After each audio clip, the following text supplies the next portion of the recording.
Okay. Good evening, everyone. Welcome to the Thursday Night Vision Masters Toastmasters free holiday meeting.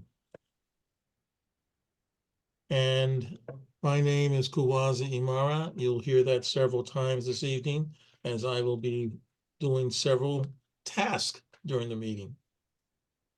Right now, my task as Sergeant at Arms to call the meeting to order. My next task and hat that I'll wear is as club president. And I'm welcoming everyone to our meeting, particularly our guests. Thank you, Michelle, for joining us. Thank you, Rosemary. Definitely appreciate your taking time to be here. And thank you, Lisa, for taking time to be here.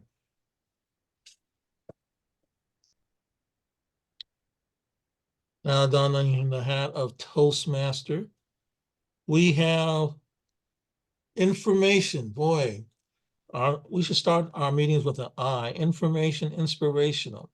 The theme for tonight's meeting is how to do an effective and motivational evaluation. And we will have that delivered by our esteemed, distinguished Toastmaster, Cynthia Stott. We also have a Q&A that'll be following that speech. And we will have some more wonderful tales from the ICU. Well, that sounds like a book or a movie. Tales from the ICU. Serial Part 2. Hank Cartwright will be delivering that. Right now, I'm going to ask our general evaluator to come to the virtual lectern to introduce members of his team. And general evaluator is Hank Cartwright. Hank, you come up and tell us who's your timer. And do we have a grammarian or not today? We're not going to be doing a grammarian this meeting. We're on the honor system. We're going to listen for the honor system. Well, for the speeches, I'm sure the evaluators can add something there. Hank. Yes, the timer tonight is Mike Pruitt, and the evaluators. I see Kawaza. Kawaza as the first evaluator. Then Kawaza as the second evaluator, and then Wade Cartwright as the third evaluator tonight. Great. And if you could have a moment, let's allow our timer, Mike, to tell us his role and how he's going to time parts of the meeting. Thank you, Mr. Toastmaster. The timer's role is to keep track of the times of the speeches, the table topics, responses, and the evaluations. For the speech for Cynthia, we have a 15-minute speech. The green card should show at 13, yellow at 14, and red at 15, with an 8-minute question and answer. So that should be a 6-minute green, 7-minute yellow, and 8-minute red. Her second speech is a 5 to 7. So that would be 5 minutes green, 6 minutes yellow, and 7 minutes red. Plus a Q&A for that also, which is 8 minutes. No Q&A for that. Okay, so no Q&A for that one. Then we have another 5 to 7 minute speech by Hank Cartwright. The green at 5 minutes, yellow at 6 minutes, red at 7 minutes, and then 30 seconds to wrap up. For the table topics are from 1 to 2 minutes. So you will get a green at 1 minute. And the goal is to keep talking at least 1 minute until you see the green. Then you'll get a yellow at 1 minute 30 and a red at 2 minutes. Try to wrap up by 2 minutes 30. The evaluation is 2 to 3 minutes. That would be green at 2 minutes, yellow at 2 minutes 30 seconds, and red at 3 minutes. It would try to wrap up by 3 minutes 30 seconds. Back to you, Mr. Toastmaster. Okay, thank you very much. As I mentioned, we have very informational, inspirational speeches tonight. Our first speaker is Cynthia Stott. Now, as you may feel that, oh, Cynthia Stott, I've heard the name. Well, let me give you a few details about her. She's a distinguished Toastmaster and the D57 Division D Director, serving 18, that's right, 18 clubs in the Oakland area, including this club, Vision Masters. She is the 2015 District 57 Evaluation Champion. Ah, okay. And she would have been the 2014 D57 Evaluation Champion, but she timed out at the district level and had to start all over again. Ah, we'll have to find out about that in her speech. Cynthia Stott will be talking from her first speech, Evaluate to Motivate, from the Leadership Excellence Series. This is from the Pathways Effective Coaching Level 5, Prepare to Speak Professionally. The title of her speech is Evaluate to Motivate, Cynthia Stott. Cynthia Stott, Evaluate to Motivate. Thank you, Quaza. Wow. I want to motivate you tonight to become an evaluation contestant at the Vision Masters evaluation contest sometime in January, February. Every one of you that is a paid member can be an evaluation contestant. All you have to do is pay your membership. Now, if you want to be an international speech contestant, where you give a 5 to 7 minute speech, you have to complete level 1 and level 2 before you can do that. So evaluations open to everybody. International speech / inspiring speech contest, you have to do a little bit more work. You have to be more seasoned. Great. Evaluate to Motivate from the Successful Club series. So this is to help you be a better club, but also a better Toastmaster and a better speaker. If you can evaluate, you can be a better speaker. Okay, next slide, please.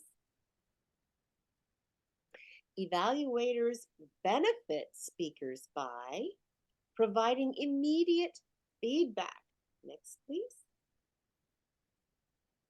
Offering methods for improvement, or as I call it, stretch goals. I call them stretch goals, not areas of improvement or needs improvement. I make it forward thinking and positive stretch goals. Next slide, please. Building and maintaining self-esteem. So the evaluator, they can slam the speaker by telling them everything they did wrong, which is not motivating. Or they can tell them, great speech, and you can make it even more impactful if you were possibly to do this or this. Now, when I used to work at the Federal Reserve, that was my first Toastmasters experience. And when I was a general evaluator, the first thing I would say is, I'm the general evaluator. My job is to evaluate the evaluators. And if the evaluators slam the speaker, my job is to slam the evaluators. So hold on to your seat. We stopped having slammer evaluators because the #1 complaint for Fed employees, I don't want to join that Toastmasters club because when I give my speech, they're going to lambaste me in front of my coworkers. We don't allow that. That's what I would say. We don't allow that. And I make sure of that by saying, my job as a general evaluator is to slam the evaluator if you slam the speaker. and encourage the evaluator if you encourage the speaker. So you want to give a balanced evaluation. You don't want to just say, oh, great, and move on. You want to give them some stretch goals, something that they can move forward and even challenge themselves with. Okay, next slide, please. Evaluate by tell and sell approach. When the evaluator talks, next slide, and the speaker listens. Wow, that's powerful. So when you are the evaluator, you have the talking stick. You know, you can talk, talk, talk.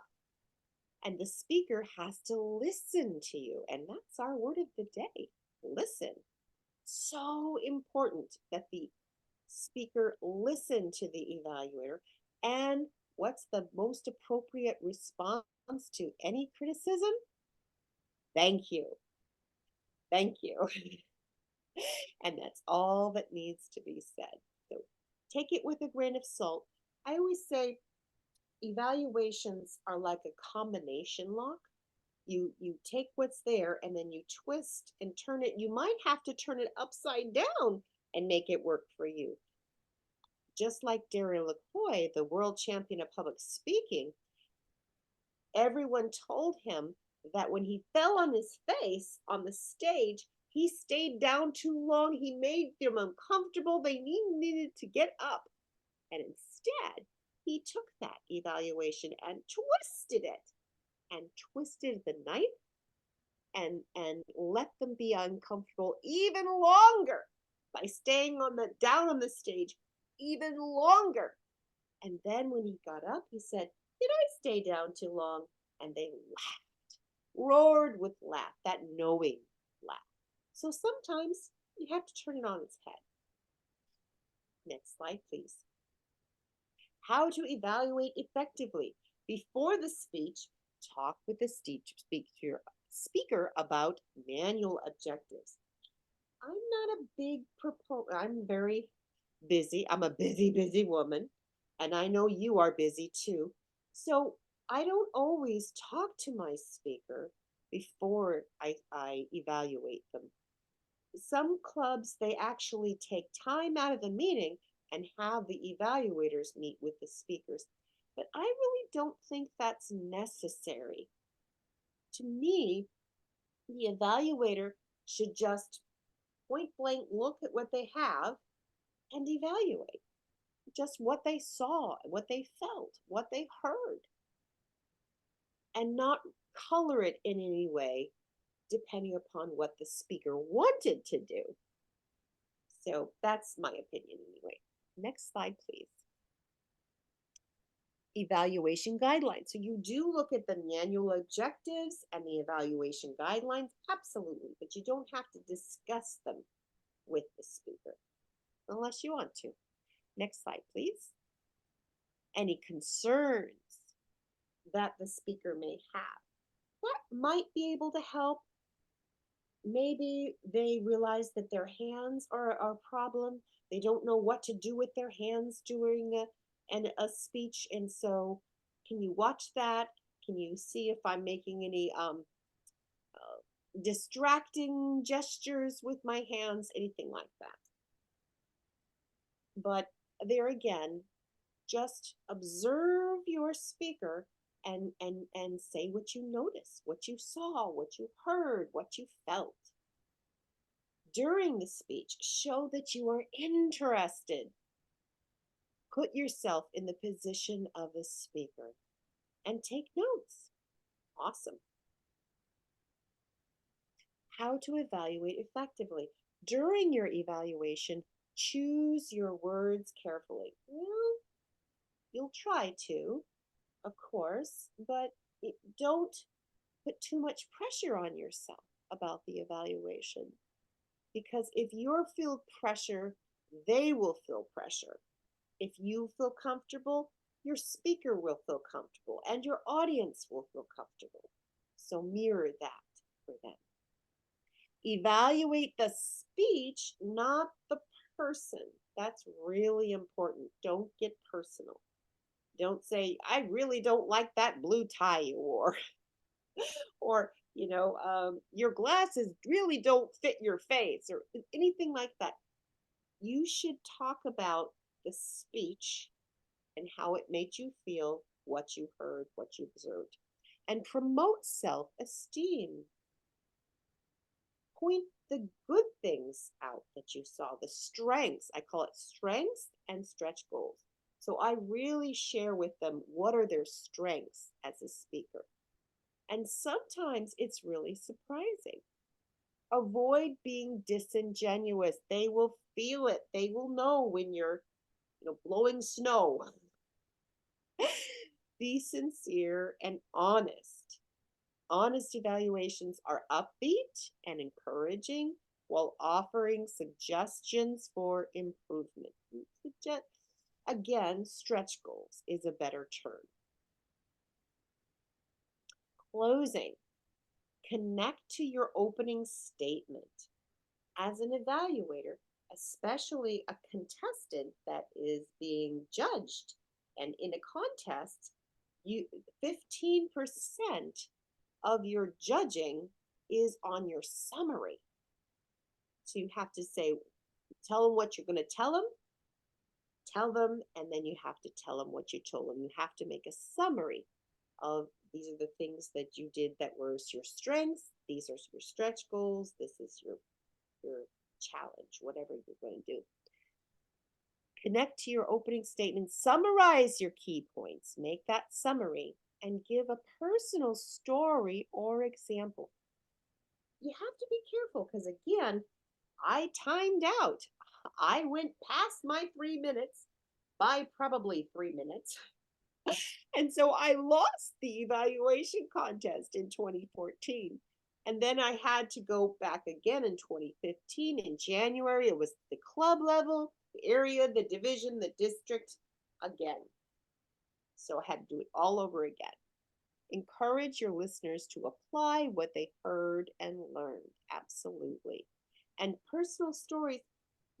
One of the main reason why I went overtime is that I was trying to give more value to the evaluator, and to the speaker. I mean, I was trying to give more value to the speaker as the evaluator, and that's why I went overtime. So watch your time. Okay, and that's it. We're ready for Q&A. Back to you, Mr. Toastmaster. Thank you for that speech. And Mr. Timer, can you give us 8 minutes for Q&A for Cynthia? Oops.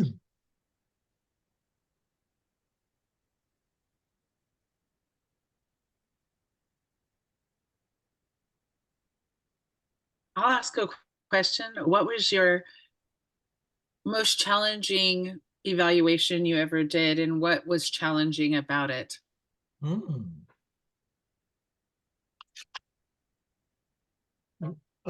Cynthia, you're muted. Oh, I'm muted. Okay. Am I muted now? No. Oh. I think you were just thinking. Oh, that's a very challenging question for me. I have never not known what to say when I'm an evaluator. I guess the most challenging would be if I really didn't like it. Mhm.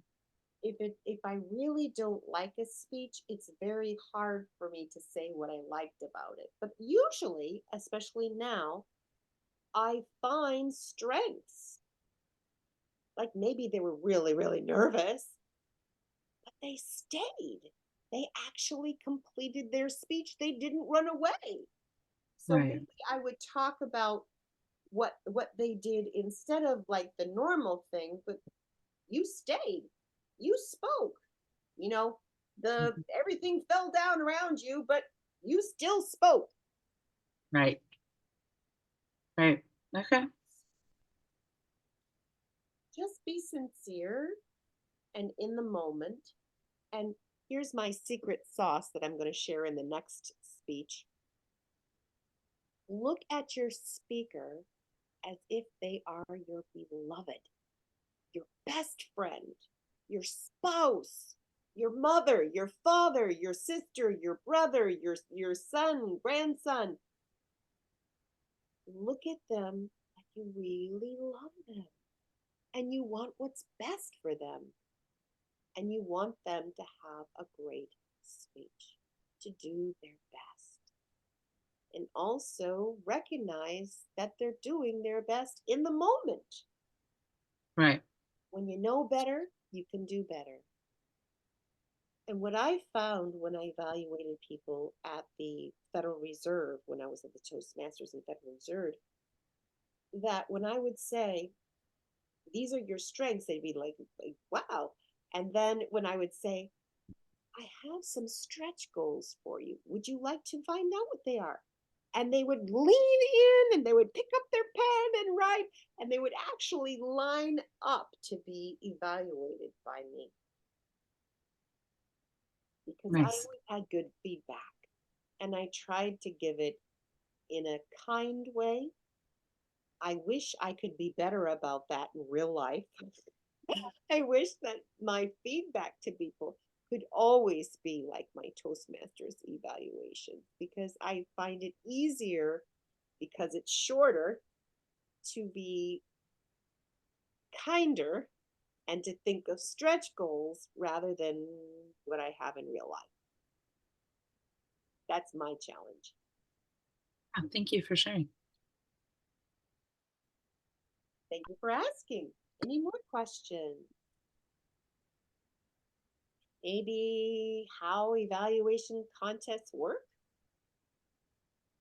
So how do you judge someone that's evaluating, and what are they evaluating? Well, there's something called a test or target speaker.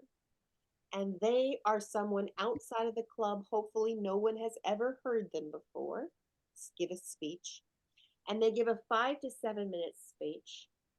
And you don't get to meet with them, talk to them, ask them. That's why I don't understand that direction, to meet with your speaker for the evaluator, because you don't get that opportunity in the contest. And I think if all evaluations were done as if they were in a contest, they would be even better.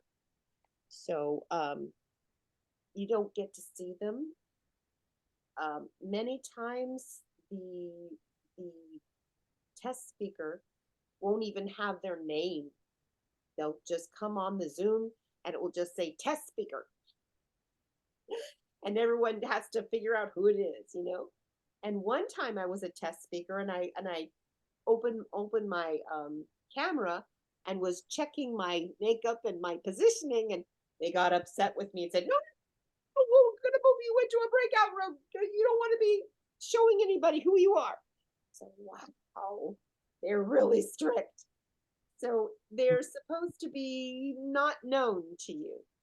And then you evaluate them, and you usually have 3 to 5 evaluators. So it's being a test speaker is a huge opportunity, because you get 3 to 5 evaluations of your speech, all sorts of different perspectives, and they're trying their best at evaluating. So they're not falling asleep. They're not bored with your speech.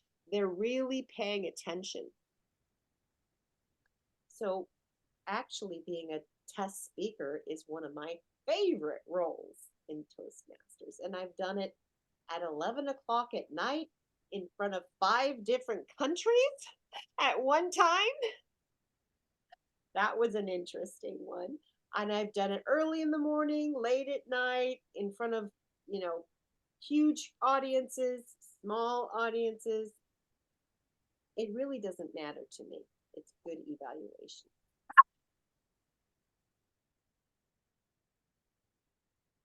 Any other questions?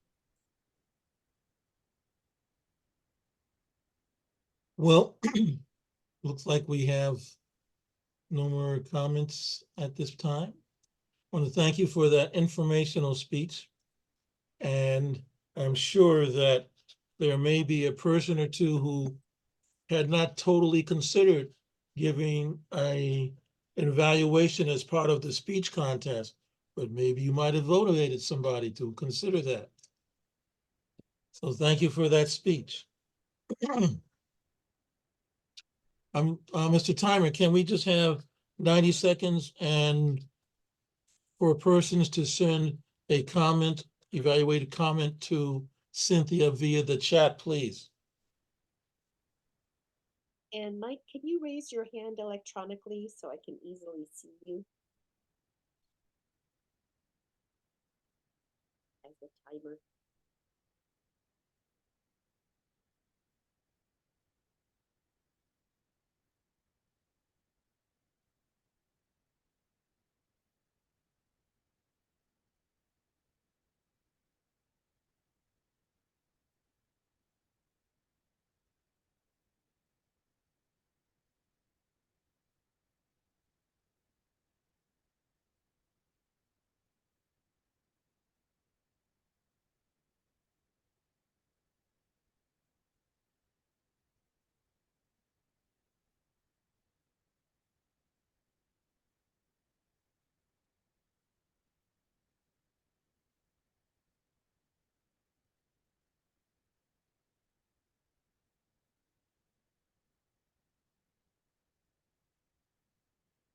Time.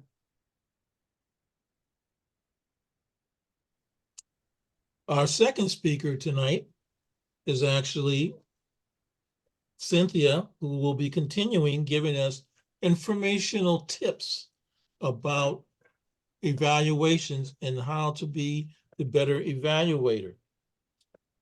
She will share some information in her presentation, her two-part winning evaluation contest formula.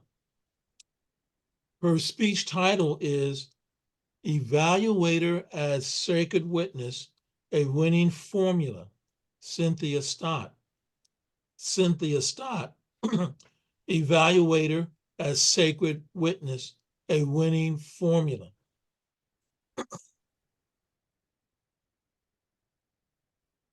One of the fundamental laws of physics. It's even more fundamental than gravity. The law of gravity is in effect everywhere in the universe. However, it only has an effect in less than 1% of the universe. When you're on the moon, there is not much gravity in effect. You can jump tall buildings in a single bound, you know?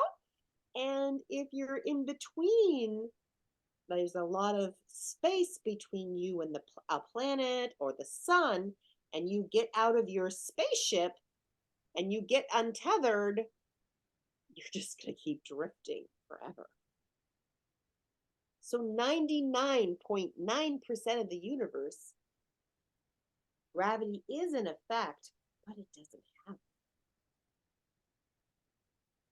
This fundamental law of the universe has an effect everywhere and with everyone. It is the observer affects the observed. The observer affects the observed. And so, as a sacred witness of a speaker, when you're an evaluator, you can change your speaker. How you observe them, how you treat them, how you even look at them will change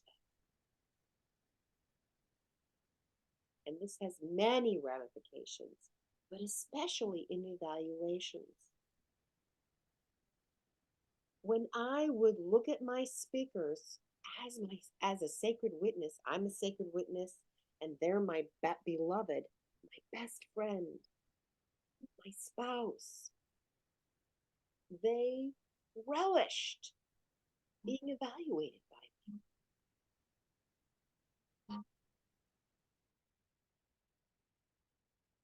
And they thought wow, I had that kind of impact?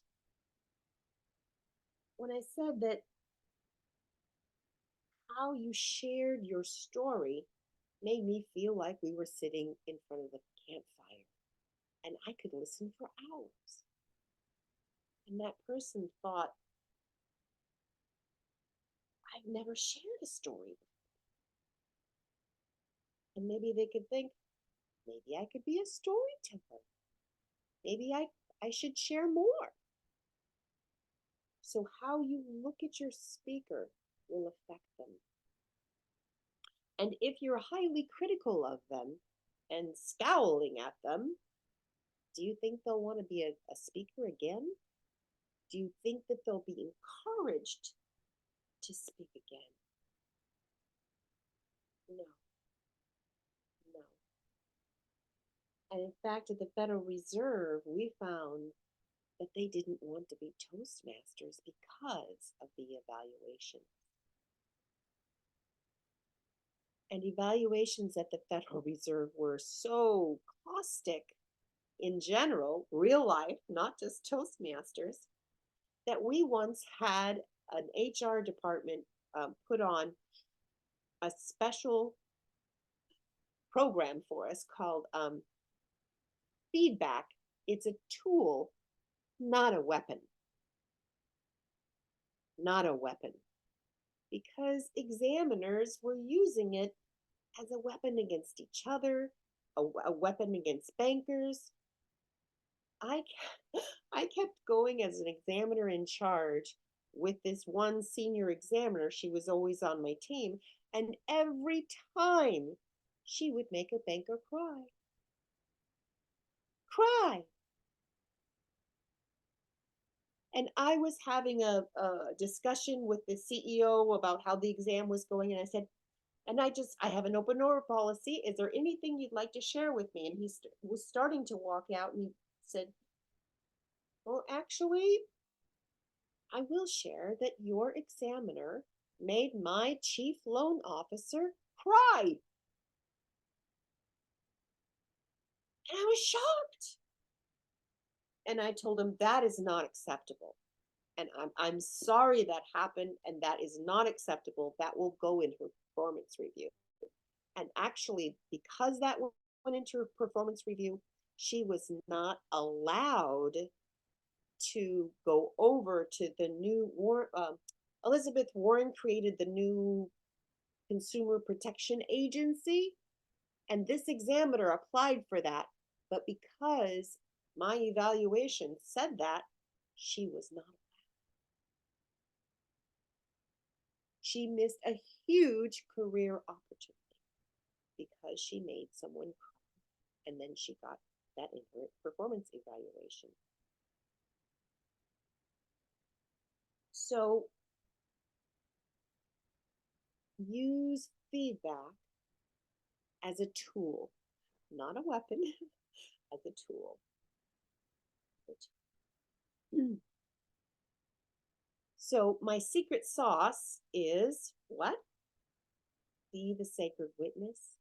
View your speaker as your beloved, your best friend, your spouse, anything that will help you to connect with them, even if you've never met them before, which happens in evaluation contests. And then my winning formula is number 1, be a sacred witness. Treat your speaker like your beloved. And 2, use this 3, 2, 1 formula. 3, stretch goals. What you loved about the speech. 1, 2, 3. Then your stretch goals. And sometimes they're the same. Maybe I love the power of the pause. So maybe I will use, I loved how you paused for this thing. Like one speaker, they did a really great pause between point 1 and point 2. But there was no pause between points 2 and point 3.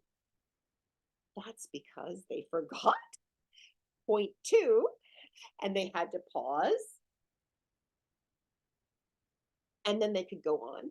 And then they remembered, so they just kept going.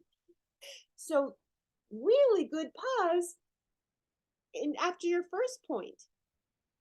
And a stretch goal, if you could put that pause after points 2 and points 3, then I would be able to absorb the information more. And I would be able to ponder it more.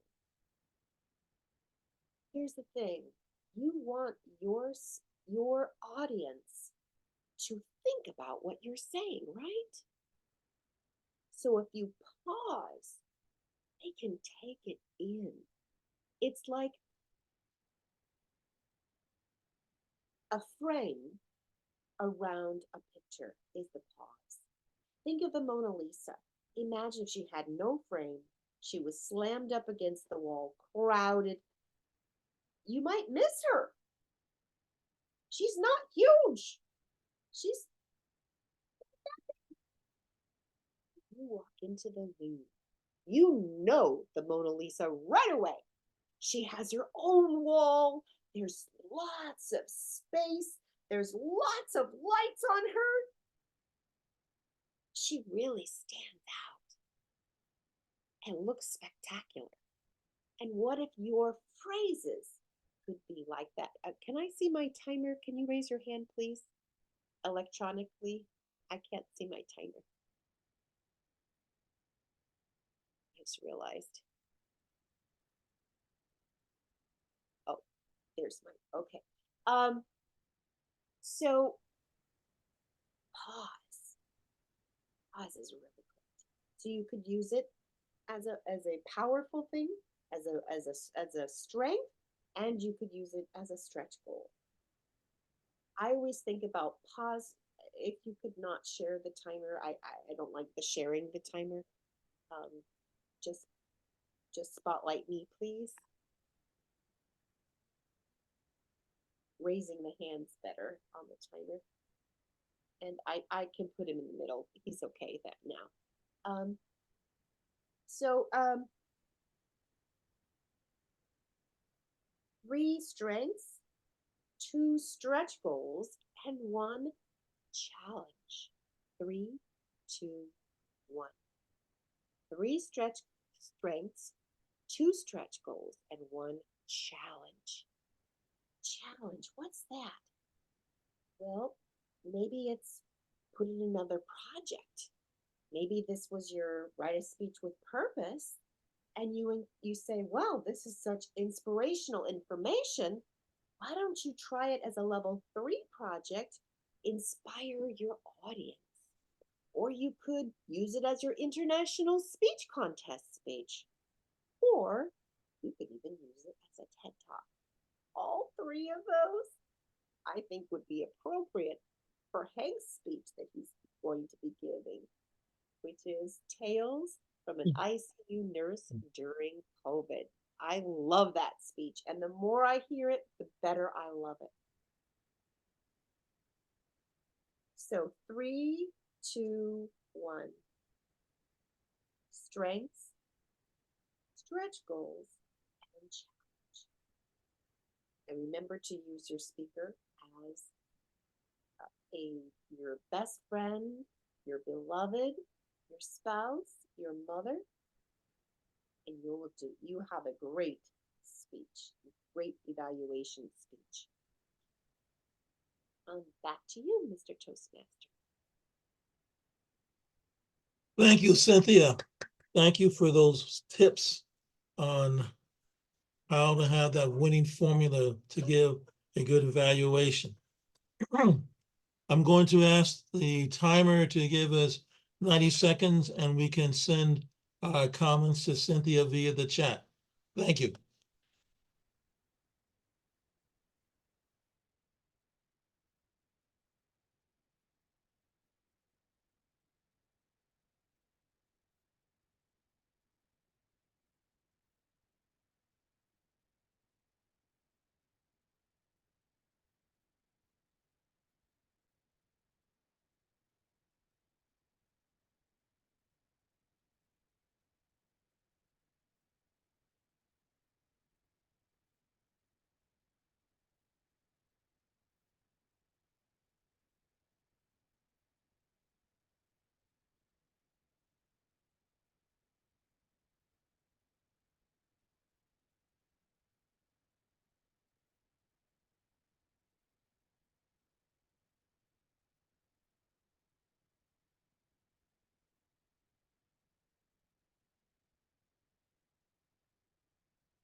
Time. Thank you, Mr. Timekeeper. We have our third speech tonight, speech being given by Hank Cartwright from the Pathways Team Collaboration, Level 1, Evaluation and Feedback number 2. Hank has spoken before at this club. This will be actually his 5th speech with the Vision Masters Toastmasters Club. So as he completes his speech tonight, we will be congratulating Hank for completing his level 1. His speech title is Tales from an ICU Nurse During COVID. Hank Cartwright, Tales from an ICU Nurse During COVID.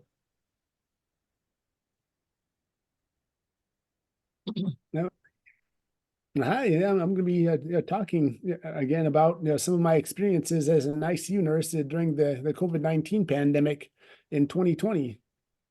One thing I learned during all of that is that a crisis like the COVID pandemic can change our perspectives when facing problems in our lives and help us to get I would say a better perspective on things on some of the challenges that we face.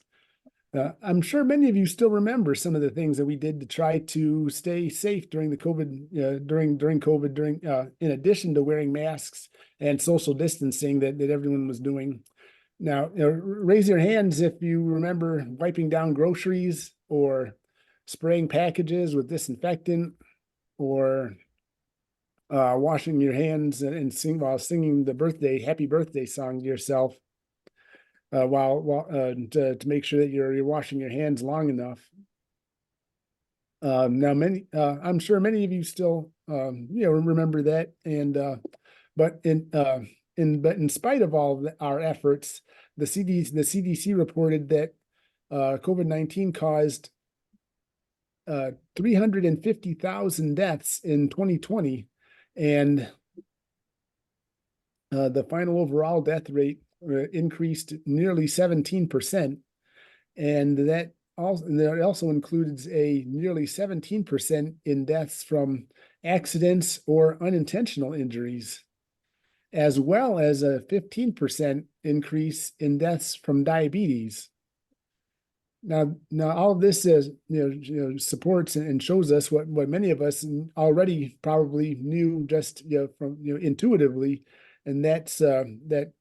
Even those of us who never got a COVID infection were still affected by the pandemic in a variety of ways. As an ICU nurse, I remember my colleagues and I watching as COVID infection spread over the world. In spite of our efforts to contain it, it felt like watching floodwater rising around me. At first, the water was ankle deep, and then it rose up to waist high. And then finally it was neck high and still rising as our hospital started to run out of personal protective equipment and masks. And we had to start recycling and reusing masks just to try to keep all of our staff safe. And I remember COVID cases were first reported in Wuhan, China. And then I remember seeing reports then in Italy, and then in a nursing home in Washington State, and then finally they made their way. COVID patients eventually arrived in my ICU, and then the night I heard that my unit had its very first COVID patients, I called my mother and informed her that I was going to be, when I got home, I was going to be isolating myself and wearing a mask at home indefinitely as a precaution, as did most of my colleagues, as we tried to come up with ways to keep our families safe while we were working with sick COVID patients. And also, I remember when I drove to work during the rush hour, I would be driving. I was driving and I would look around and I didn't see any cars in during the rush hour. That was usually standstill traffic. And I remember it felt like I was in that sci-fi movie with Will Smith where he's the last man on earth. And I just wondered what was going to happen next. And my hospital had 5 ICUs, and mine was going to be the third to reach the. I mean, was going to be the third to reach. I mean, to receive COVID patients. When the first 2 filled up. Most patients didn't come directly to the ICU. They arrived at the emergency department, and then once they were admitted to the regular floor of the hospital, if they continued to get sicker, then they would then be intubated and hooked up to a ventilator, and they would then be transferred to one of the ICUs. And nearly every hour during the nights that I worked, I remember hearing the hospital PA system announcing that another patient needed to be intubated, and I can still remember it now as hearing anesthesia stat with intubation, room 4132. Anesthesia stat with intubation, room 5428, and on throughout the night. Within a week, my unit went from no COVID patients at all to half filled to completely filled with nearly all COVID patients, and they were all very sick, and most of them did not survive, unfortunately. COVID changed my perspective on how I looked at problems, in spite of all the chaos and the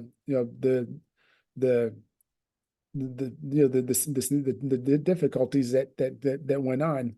I remember a trauma patient who fell off his motorcycle going 45 miles per hour, and he also tested positive for COVID. And he arrived at the hospital with 2 broken arms, 2 broken legs, and a fractured spine, a fractured vertebrae in his spine. And I remember when I touched his arm, he said, "Ouch, that hurts." And but I remember but also I remember that I heard that even though he tested positive for COVID, he didn't have any serious COVID symptoms. And I was actually relieved, because at least he could breathe. And this made his chance of survival much better than that of the patient in the next room, who was rapidly declining, hooked up to a ventilator. And so now this changed the way that I look at some of the challenges and problems that I faced in my life. And now I have a greater appreciation for simple things like breathing that can easily be taken for granted. And that's all. And back to you, Mr. Toastmaster. Thank you for that speech. Thank you for the speech, and congratulations on completing your level 1. I'm going to ask our timer keeper to give everyone 90 seconds to send Hank comments via the chat.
Time.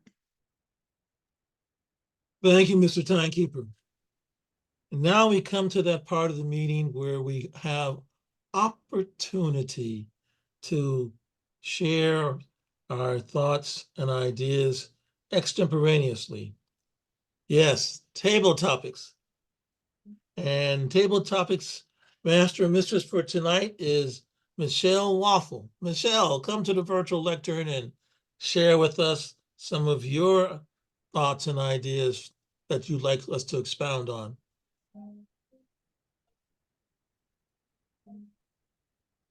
Shh. Listen. Listen to the sound of the holidays coming. So tonight we're going to talk about the holidays and all the different holidays that we have. All the different holidays that we are experiencing.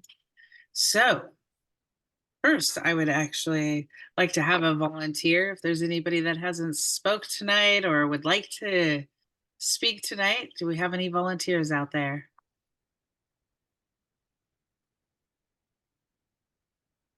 Mike? All right, Mike, I would like to find out from you is, do you believe in Santa Claus? Thank you, Madam Table Topics Master. I have heard this question. And one answer about that was, there are 3 stages to a man's life. Stage number 1, he believes in Santa Claus. Stage number 2, he stops believing in Santa Claus. And stage number 3, he becomes Santa Claus. While we're on the topic, I have a question for you. What does Santa clean his sleigh with? That would be Comet. And what is a dinosaur's least favorite reindeer? Again, that would be Comet. And did you know that Santa only has 2 reindeer? There was Rudolph and all of the other reindeer. Back to you, Madam Table Topics Master. Thank you so much, Mike, for your wonderful laughter that you bring to your answers every single time you come aboard. For their next volunteer, anyone out there? Volunteer of what we deal with over the holidays. Can I call upon somebody? All right, Quaza, I am going to call upon you. What do you do to have patience while shopping during the holidays? Well, Madam Table Topics Master, one of the tactics that I use to have patience is I don't really go shopping.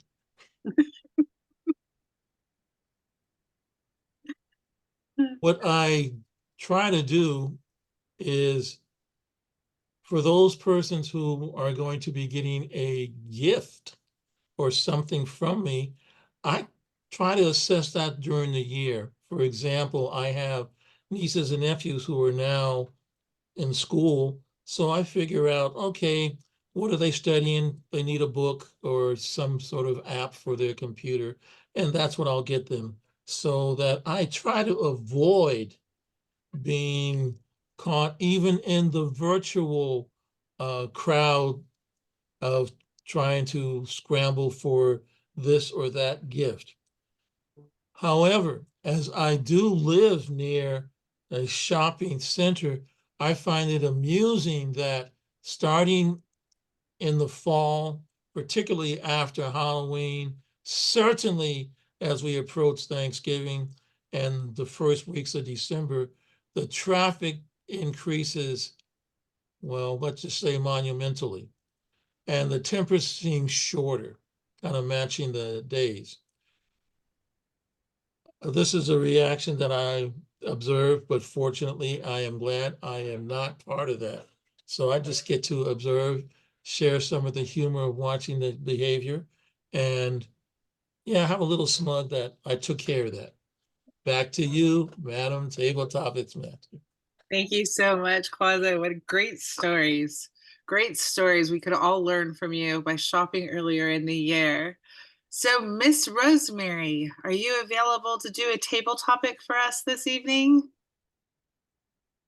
I can, but I can't turn my camera on at the moment. Okay, you can do it. You just can't use the camera at this time. Right. So, my question for you is let it snow, let it snow, let it snow. Let us listen to you about your experience with snow, therefore or there not. Let it snow, let it snow, let it snow. I'm so blessed and lucky to say, let the sun shine, let it shine, let it shine. Because in my part of the world, there's no snow. We have sunshine year round. Unfortunately for us, because we are in the Caribbean, we get hurricanes and not snow. So it's water, water, water. And where I live in the part of the world where we have lots of water. We have so much water in Dominica. We have a river for every day of the year. In my country, it is said that we have 365 rivers. Yes, it could be a blessing, but also it can be very dangerous during the hurricane. Because in 2017, the rivers decide to visit each other. And so at the end of the day, 98% of our houses were destroyed. And yes, we love our rivers, we love our waterfalls. We also have beaches, and we are said to have 365 beaches.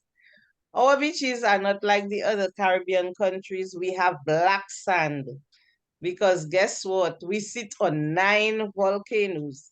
So if there are 18 volcanoes in the Caribbean, we are blessed with 9 of them.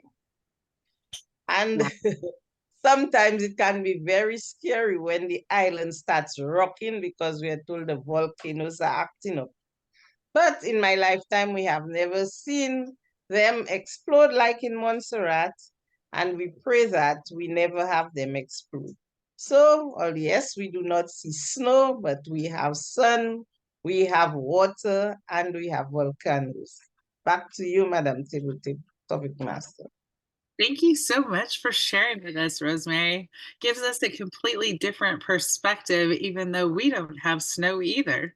It's just a completely new kind of experience that we don't really put into consideration. So thank you so much for sharing. I believe I have one more table topic to do this evening. I would call on Wade. Wade Cartwright, let us know what is best for you about the ho ho ho.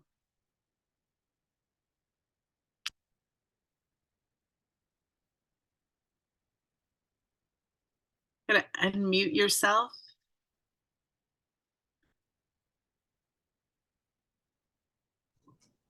Thank you for your charge.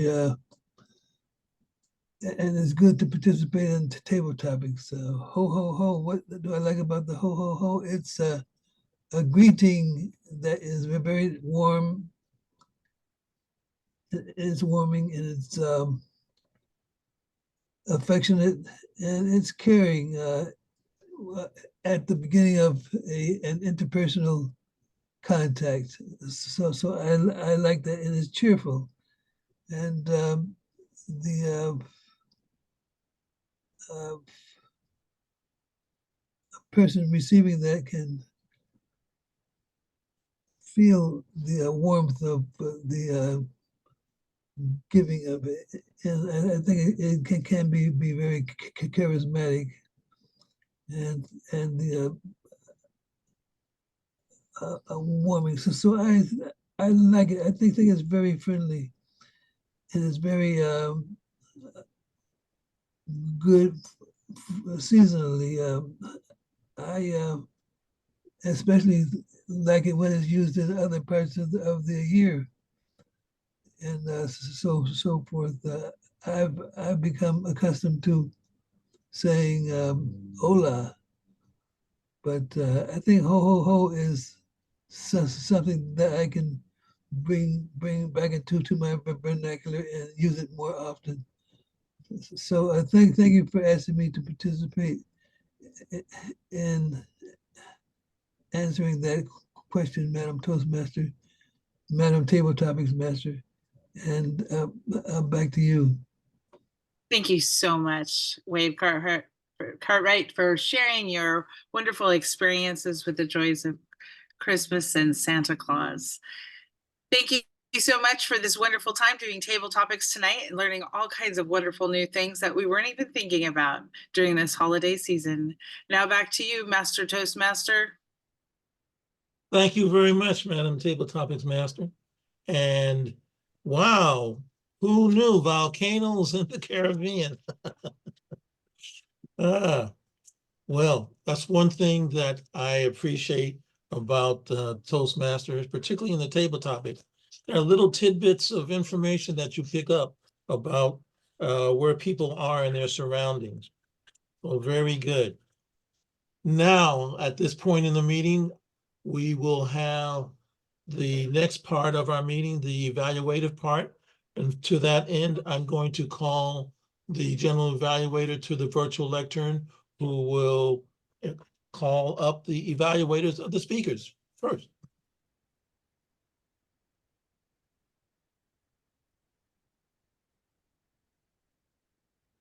Okay, the first evaluator tonight is Kawaza.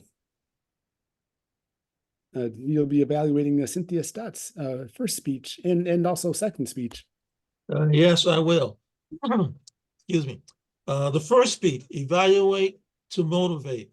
I appreciated the title of the speech in that it does reframe why one is doing an evaluation from her personal stories of people at the Fed who did evaluations and they were kind of caustic and mean and cruel.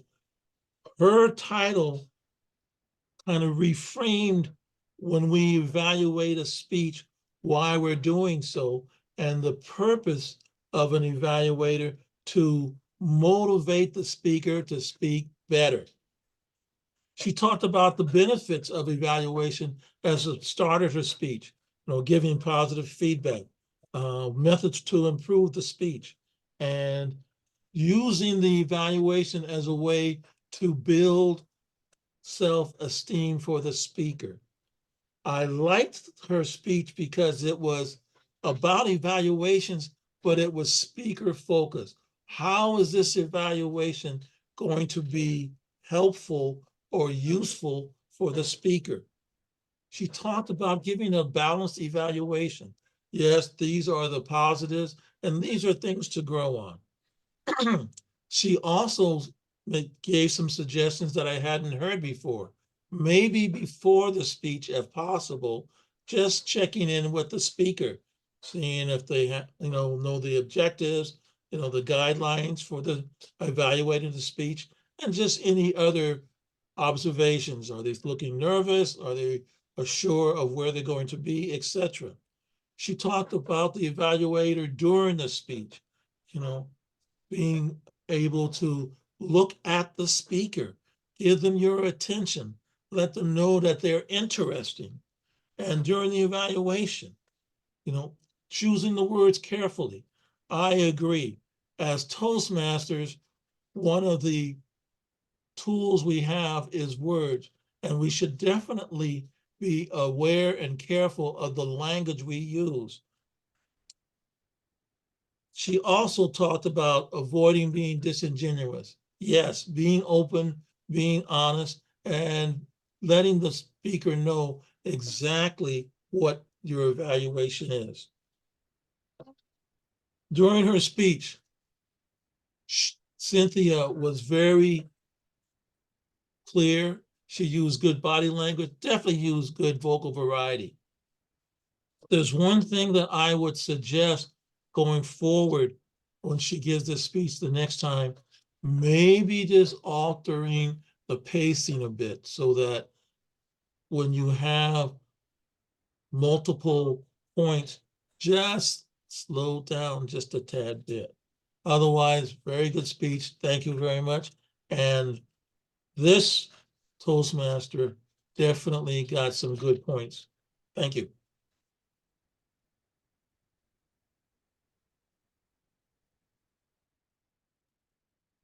Back to you, Mr. GE. Or should I just go into my next evaluation? Oh, sure. Yeah, you can just start the next evaluation since you're Okay. Cynthia, her next speech was the winning formula. And she talked again about the speaker in an evaluation, focusing on the speaker. Yes, this is a very primary part of doing evaluation. However, I think sometimes when we do an evaluation, we are so focused on the word, the language, what is said, that the speaker as a person may be somewhat lost in the process.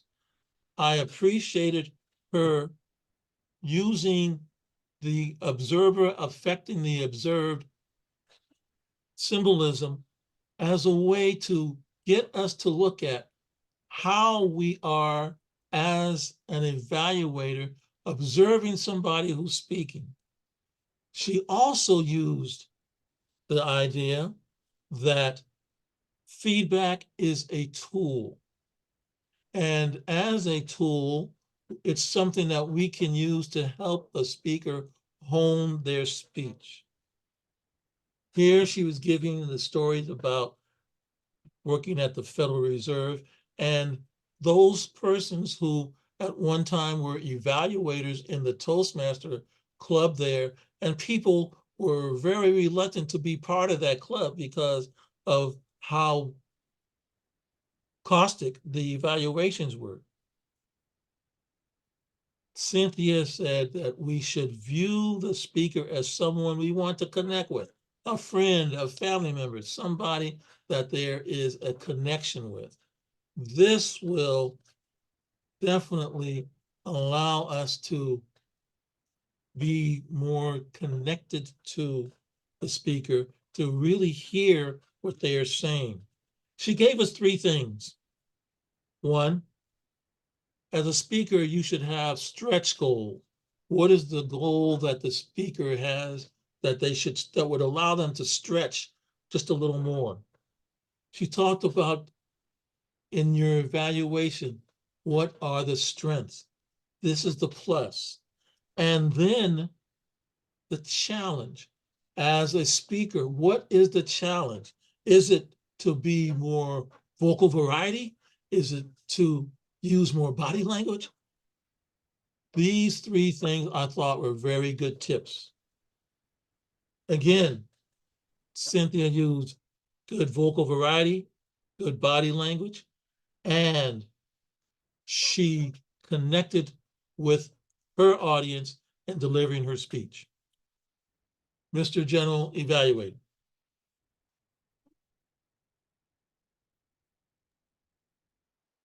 Okay, well, thank you. And then finally, the third evaluator tonight is Wade Cartwright.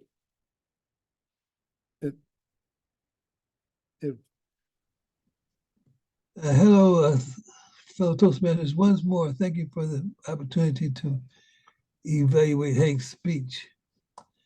Hank's speech was very enjoyable. I liked the way he started with a title that told us what he was going to talk about. It prepared us for what he was going to talk about. initially he talked about the gravity of the situation and gave statistics and so forth. And then he talked about how severe the conditions were for some of the patients and the need for intubations and so forth. And then he talked about how it affected him away from the hospital, how he was very careful as to uh, think about his mother in terms of her health and to prepare her beforehand for that, so she wouldn't be as disturbed about the possibilities. And also, I like the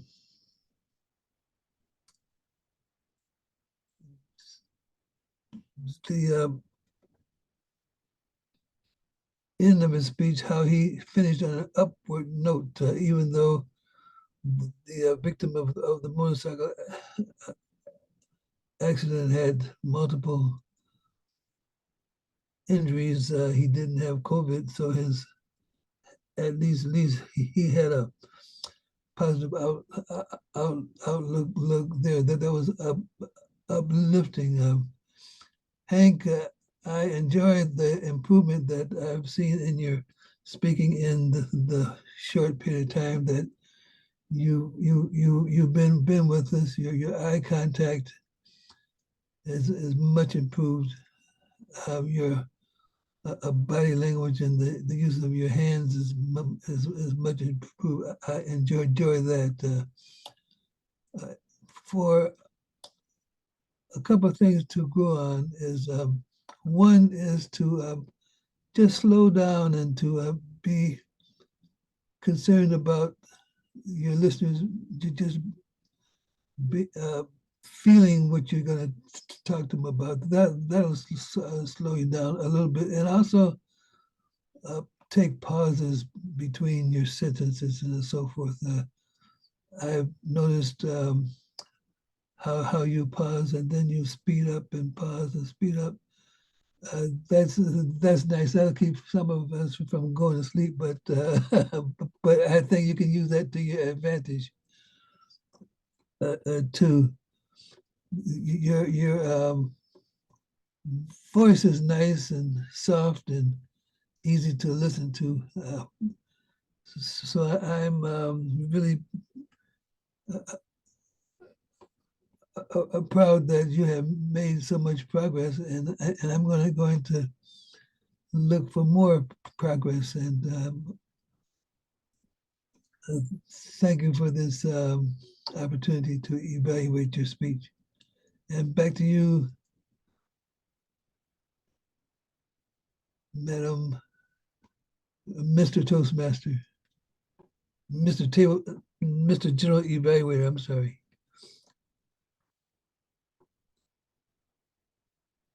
Okay, yeah, well, thank you.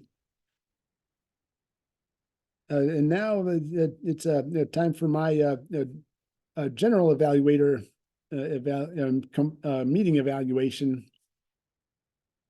And I would say overall, this was a great meeting. Especially, I was impressed with how we adapted to some of the changes that we had to make to the plan, and things went very smoothly throughout the meeting. Cynthia gave two excellent speeches, and also Kawasa's evaluations were excellent, and also I suppose I can take a little bit of credit. This is my first time doing the first time in the general evaluator role, and so many of us had to kind of do things to keep things running, and it went well. We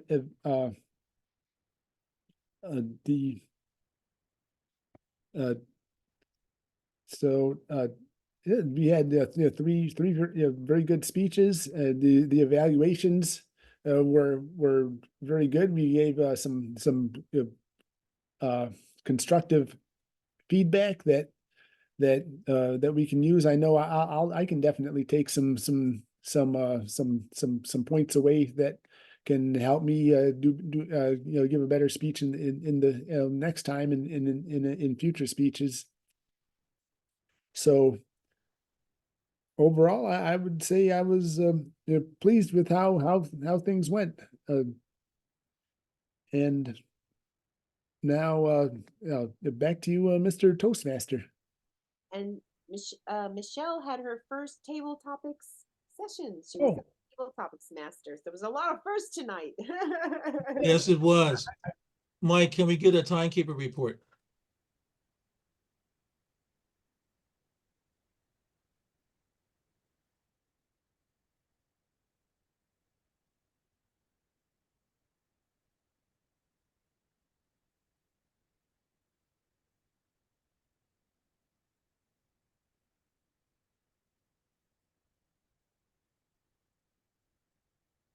Maybe he's away from his.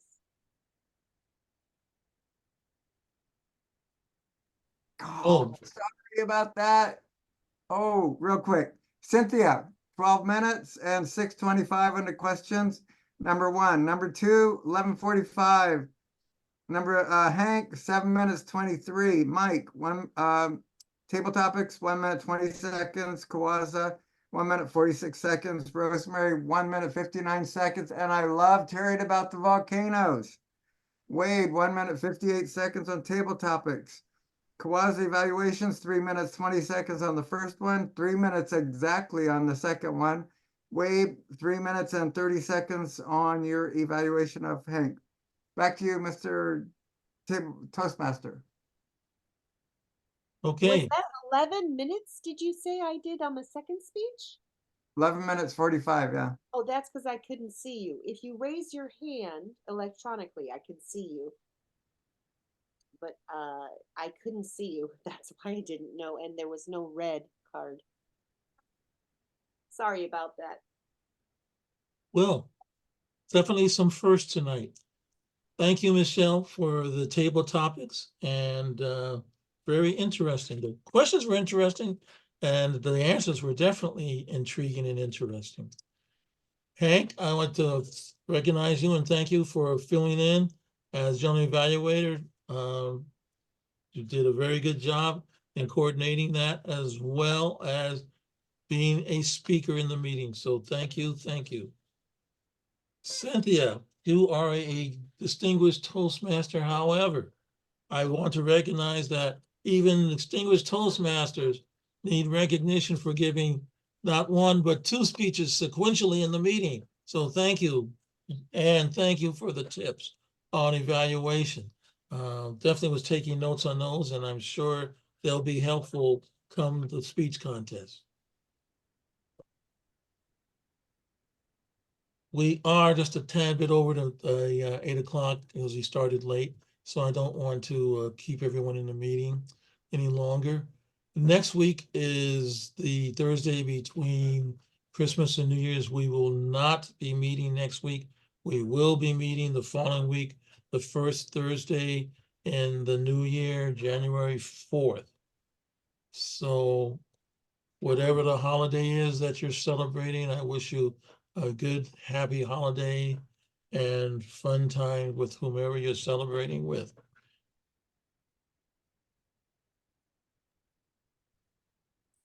Now, hello? Hello? Oh, I was saying I have to go. I just want to wish everybody Happy New Year and wonderful holidays. Thank you. Thank you, Michelle. Same to you. Same to you. Enjoy. Merry Christmas, everyone. Merry Christmas. Kwanzaa. Happy holidays, everyone. And a ho, ho, ho. Indeed. So. Good year. Good way to end the